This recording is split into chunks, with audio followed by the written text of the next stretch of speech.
Transforming client doubt into confidence with a client-led approach. I have a big question for you here. Have you ever worked with a smoker that seemed resistant or just not ready to quit? I sort of hate this question because what are the chances that person's ready to quit if they're hiring you? Ultimately, if that person were really ready to quit smoking, they would have done it. So of course they're not ready.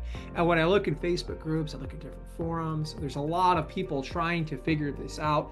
My approach does that because it's not often resistance that you're facing with that client. Ultimately, it's a lack of belief that they can change. It might be a fear that they don't have the ability to do it within themselves. Until we're willing to respond to those elements of that person, what do you think is going to happen to our success rates? And just imagine how different your hypnosis practice will be, specifically the smoking cessation part, once you can take folks that are just not ready to quit or that are displaying what we might interpret as resistance and being able to help them become smoke-free permanently. Of course, their life's going to change, your life's going to change. It's going to be absolutely incredible.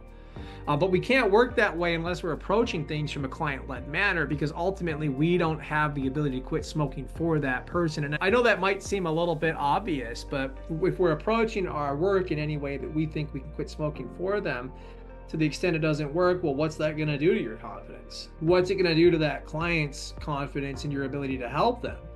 If we front load our approach in such a way that we're assigning responsibility to the person that actually belongs to, which would be the person that you're helping quit smoking, of course it's going to help. And one of the most important things I'm going to be teaching you is how to respond to doubt in such a way that it empowers that client to make different choices and stay committed to becoming a non-smoker.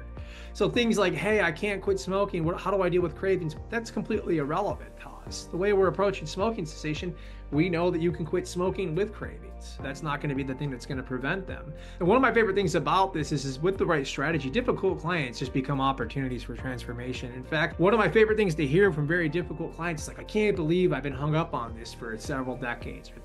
They can just see it so clearly. I talk about that thin veil between where they want to be and where they are now. They can actually see how thin it is and it just dissolves. And they go, what am I doing? I gotta make this choice. My program's designed to help you discover the tools necessary to turn challenges into successes. So it doesn't really matter what that client brings to the table. It just becomes another opportunity for you to help them see things differently, make changes, and transform their life forever. All right, folks, I can't wait to share the next video with you. Until then, be loved. Make sure you subscribe, like this video, all that type of stuff. That engagement helps. We're on a mission to help 1 million people quit smoking.